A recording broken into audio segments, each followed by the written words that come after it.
Hannah Moran, welcome to Waterstones. Thank you very much. It's a pleasure to be here. It's such a pleasure to have you here. We're here to talk about how to be famous. Let's just get that merch there. Look at that. Yes. Oh, who left this Beautiful, here? beautiful. Oh, I wonder what you book. might want to buy this month. Oh my God, it's this. Which is the sequel to How to Build a Girl. Yes. At the end of How to Build a Girl, we left Johanna, Dolly, on her way, going to London. Yes. To make it in the big metaphorically, time. like at the end of the Italian Job, where they're in a bus hanging over a cliff, and it's like, what's she going to do now? Yeah. So we pick up 6 months later, and so she's living in London now. She's 18. She's moved down with her dog. She's basically Pippi Longstocking, sort of living alone with animals, but with lots more whiskey and sex than Pippi Longstocking had, as far as I remember from those books. And it's the height of Britpop. And I'm sure many people might have guessed that these books about a fat working class girl who becomes a teenage journalist and has a lot of sex are roughly based on experiences that I may have had in my life. And this is what happened to me in the sort of beginning of 94, 95. It was the Britpop explosion. And so all these people that I knew who'd been in bands, and we'd just been down the pub together, and they were just kind of indie bands with kind of like, a sort of medium following and stuff. Suddenly Britpop happened, and they were all on top of the pops. And as happened with Britpop, this sudden onslaught of fame for these people drives them all crazy in different ways. People generally respond quite badly to suddenly being really famous, and they all respond in different ways. And Dolly sees herself as a kind of fame doctor. She's like, I'm going to be wise, I'm going to help them through this, I'm going to write a monthly column about the perils and pitfalls of fame, and helpfully help all these troubled famous people use their fame in a creative way. And it is a tremendously funny book. Thank you. And it's also very moving, and I loved the fact that it's about how women create themselves. I think Yes. it's probably my favourite thing about it. And how important is that to you as an idea, how women create ideas of themselves, and also how those ideas can be taken over by other people? Well, this is my recurrent theme in nearly everything I write. It's like, how are we what we are? Like, kind of, I'm obsessed with this idea of what is normal. Like, what is normal? And our definition of normal is very, very narrow, and our ideas of what we can have as women are still very narrow, despite the amazing things that have happened in feminism and art over the last 100 years. So that's my recurrent theme. And in this, we're seeing Dolly dealing with different levels of fame. Her friends become famous, and then she realises there's another kind of fame, which is infamy, because something very bad happens to her. She has sex with a very bad man who makes a sex tape of her and uses it to shame her. So it's like, what do you do as a woman if you experience sexual shame? And this is something so many women experience. Like, now we have revenge porn, which is so common for teenagers and women in their early 20s. So I wanted, I'd long thought, what would I do if I was in that situation, if I was a teenage girl and someone had tried to shame me sexually? And the conclusion that she comes to, she sort of comes into her emotions. She finally realises she is angry about this and she's going to do something about it. As I was writing that book, the whole Harvey Weinstein Me Too thing was exploding on the internet. So I was sitting there going, I am writing the book of what is happening now globally, and the conclusion that these women have come to, how you deal with shame that has been put upon you, is exactly what she's doing in this book. I'm onto something here. This is great. I'm tracking a global movement. Hooray! And there's this wonderful point when she's talking about what Katie did, and not having a kind of what Katie did heroine who kind of suffers stoically in silence. Just eat all that Marge Simpson thing of taking your emotions and push them down into a ball in the bottom of your stomach. Like, kind of, and traditionally, like in all the books that I read, that's generally what you have to do. You have to stoically suffer. We need to stop these things happening, and you don't stop these things happening by being silent and suffering and being noble.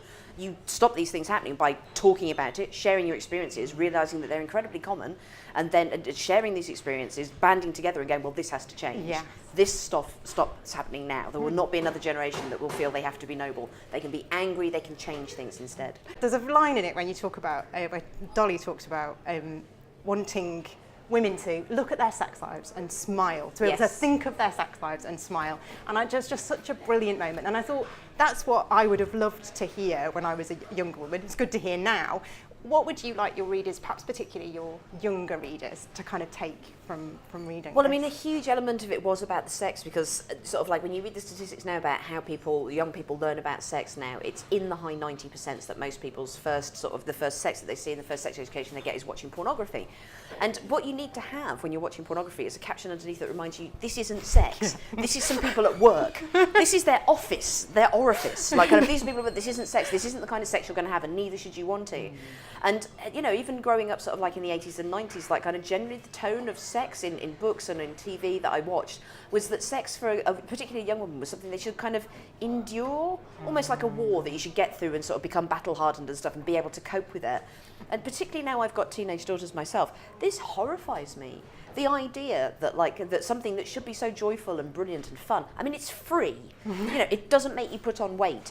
Cats are managing to do this on roofs. Like, kind of, how have we as humans managed to screw up sex and make it so awful and so fraught and so traumatic?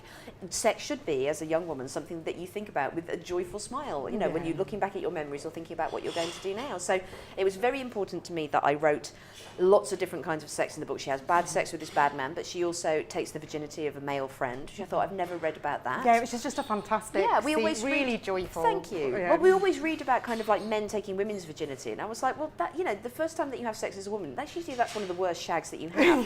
That's the one with the bleeding and the pain, and also the fear you're going to get pregnant, even though you've made him put on 5 condoms and not come inside you and go into a bathroom and do it whilst he's in a sleeping bag, but you're still like, oh God, I'm going to get pregnant.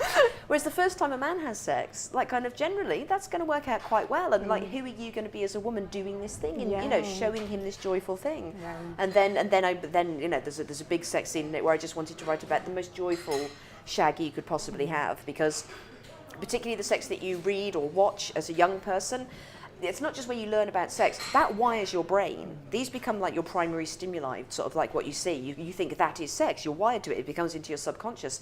And still, you know, like in a world of 50 Shades of Grey and pornography, all the sex that I'm reading about that women are having or that I'm seeing is, again, them enduring it, getting through it in order to prove a point or prove themselves worthy. And I wanted to write about some sex that she wanted to have, that was brilliant, that was communicative, that was fun, that was silly, that was funny, that was really horny.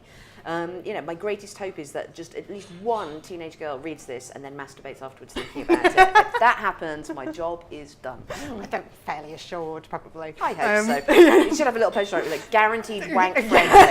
Yes. We could do those. Yeah. Surely we could do those. You will get your rocks off if you read this book. It's a fruity book. No one gets whipped or beaten. It's just great sex. And I think as well with friendship in this book, I think it's so important. The way you write about friendship, I think, feels incredibly genuine to me, and particularly about women's friendship. Again, where I feel like there's a lot of representations of what you would think reading about women's friendships, that women are permanently wanting to throw each other under the bus.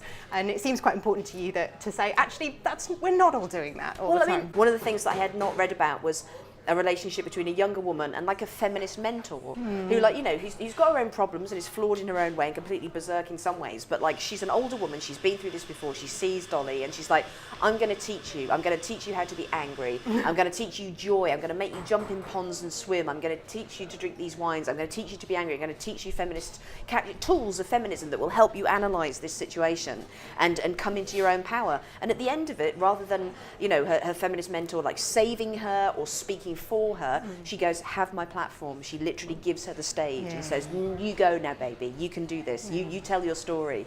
And I was just like, that thrilled me to write about that friendship, because I don't see those representations of female friendship anywhere. Is there going to be more? Is there going to be more Dolly? Yes. When I came up with it, so I conceived it as a trilogy. And my friend, the novelist John Niven, he wrote Kill Your Friends, when I told him I'm going to write a trilogy, just barked with laughter for about 5 minutes and went, you insane baggage. No one ever says I'm going to write a trilogy. Like, that's just not what you do. And I was like, but it has to be a trilogy, because the idea is that you meet her first when she's 14 and she has nothing.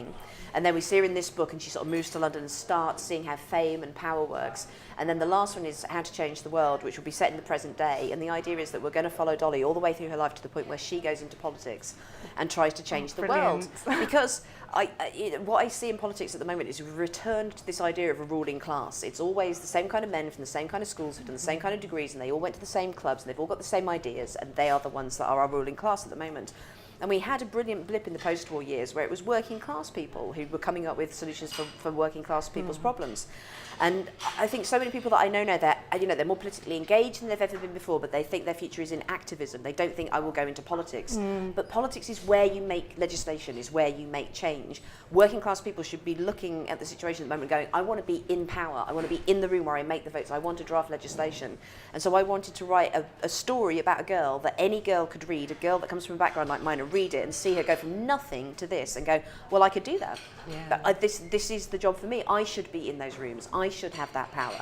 This is what I am born to. Well, thank you. It's a delight from cover to cover, and I think anyone would want to be in Dolly's company, cheering her along. More Dollys in the world. Thank you very much. There will be many more Dollys. Yeah. Thank you. Thank you very much.